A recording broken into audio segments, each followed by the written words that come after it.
All right, y'all, we got to talk about this. We actually have some amazing major news here. So this is in CNN. In major loss for Trump, the Supreme Court blocks the National Guard deployment to Chicago. So look, there was, I forget the exact number, but there was something like, 12 wins in a row for Trump at the Supreme Court, and most of them, if not all of them, on this thing called the shadow docket, where like they don't officially rule on it, but they let Trump continue to do whatever BS he's doing. So for them to side against him, oh man, that it feels like there's a sea change happening. The vibes have totally shifted. The country has shifted. He's down at a 36% approval rating. And even the Supreme Court now is going, you know what? This guy's not Teflon and we got to rein him in a little bit. So here we go. Let's get into some of the specifics here. In a major loss of President Trump, the Supreme Court on Tuesday blocked the deployment of the National Guard to Chicago to protest ICE agents. At this preliminary stage, the government has failed to identify a source of authority that would allow the military to execute the laws in Illinois, the court said in its unsigned order. Conservative Justices Samuel Alito, Clarence Thomas, and Neil Gorsuch dissented from the opinion. So Alito and Thomas and Gorsuch being the worst of the worst. CNN has reached out to the White House for comment. Federal law allows a president to federalize the National Guard when he can no longer execute the laws of the United States with, quote, regular forces. A debate cropped up during the case about whether that term, regular forces, meant the regular military or all federal agents, such as those who work for Immigration and Customs Enforcement.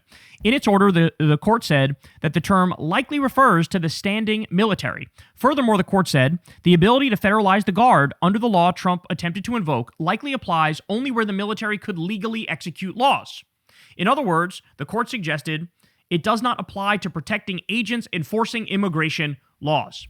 Quote, thus, at least in this posture, the government has not carried its burden to show that the law at issue in this case permits the president to federalize the Guard in the exercise of inherent authority to protect federal personnel and property in Illinois, the court said.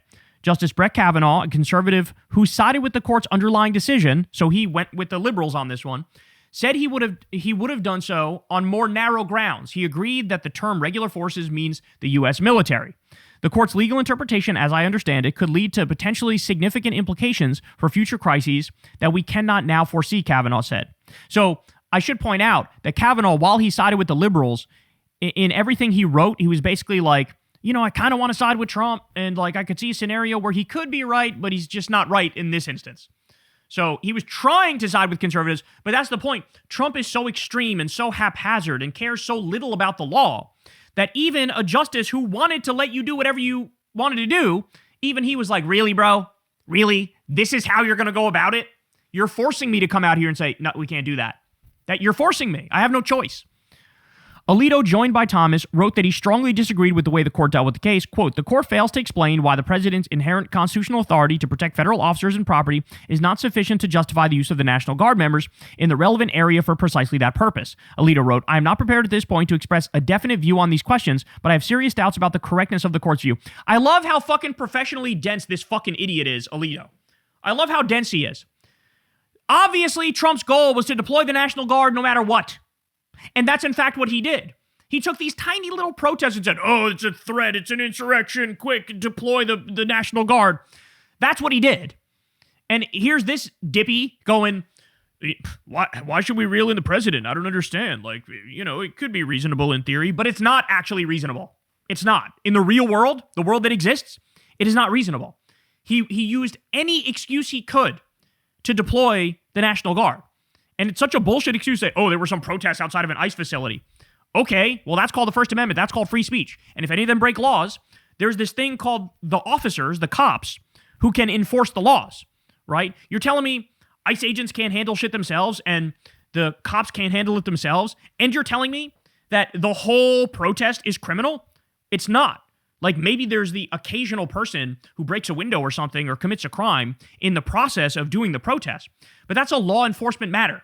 And the other thing is, let's keep it real, massively violates posse comitatus, right? Like, massively. Like, the military cannot do domestic law enforcement, and that is effectively what they want to happen here. Alito argued that his colleagues had no basis for rejecting the president's determination that he was unable to execute the federal immigration laws using the civilian law enforcement resources at his command. That's such bullshit. Oh my God, he's so stupid. Whatever one may think about the current administration's effort of the immigration laws or the way ICE has conducted its operations, the protection of federal officers from potentially lethal attacks should not be thwarted, Alito wrote. Oh, please. Oh, please.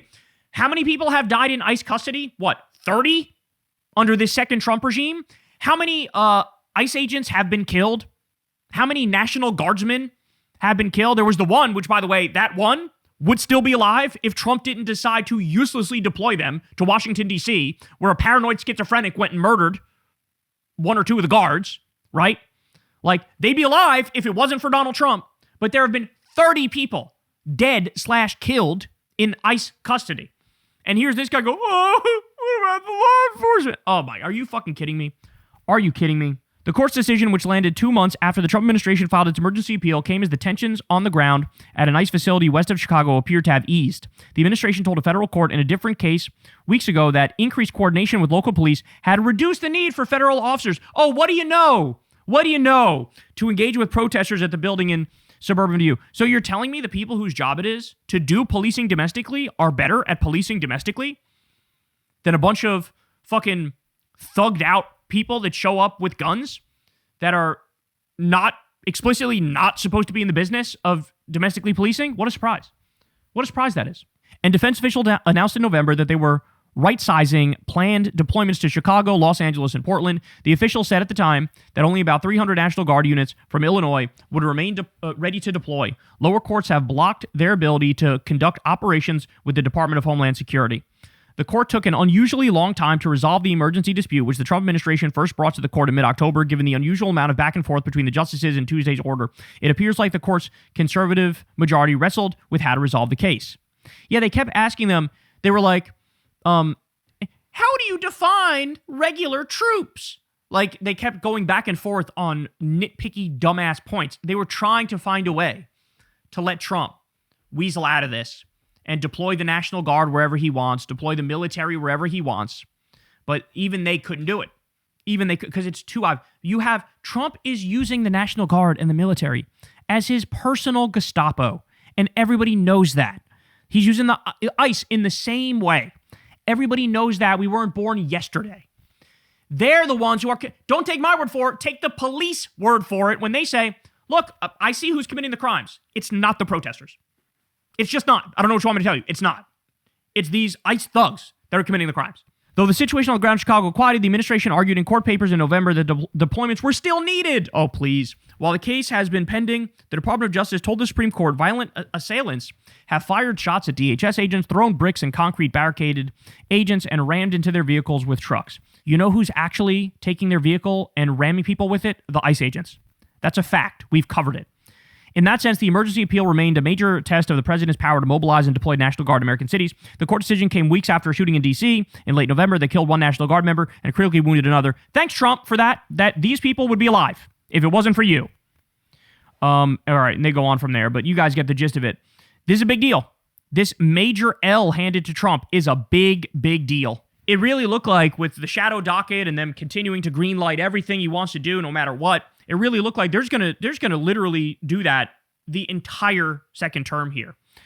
But no, at least in some ways they were willing to push back, right? At least in some ways they were willing to push back. And in the past, I would have said, look, he might just blow off this decision and just keep doing whatever the fuck he wants. And he still might do that to one extent or another. But he, without a doubt, he doesn't have as much buy-in as he did when he first was back in the office, right? He just doesn't have it anymore. When you're at a 35% approval rating, when your base is just fractured and factionalized and yelling at each other, when there's infighting to the max, when, your strongest soldiers are abandoning you, when you're all over the Epstein files, like it's now at the point where they don't have the sauce anymore. They don't have the juice anymore. Now, even if Trump wanted to blow off this ruling, there's going to be 4, 5, 6 different people in the chain of command that are going to go, I saw what the Supreme Court said. We're not going to deploy anymore, right?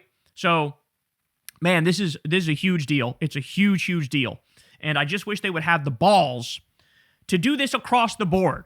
Because and I know this motherfucker doesn't give a shit about the law, never did, never will. He cares about raw power.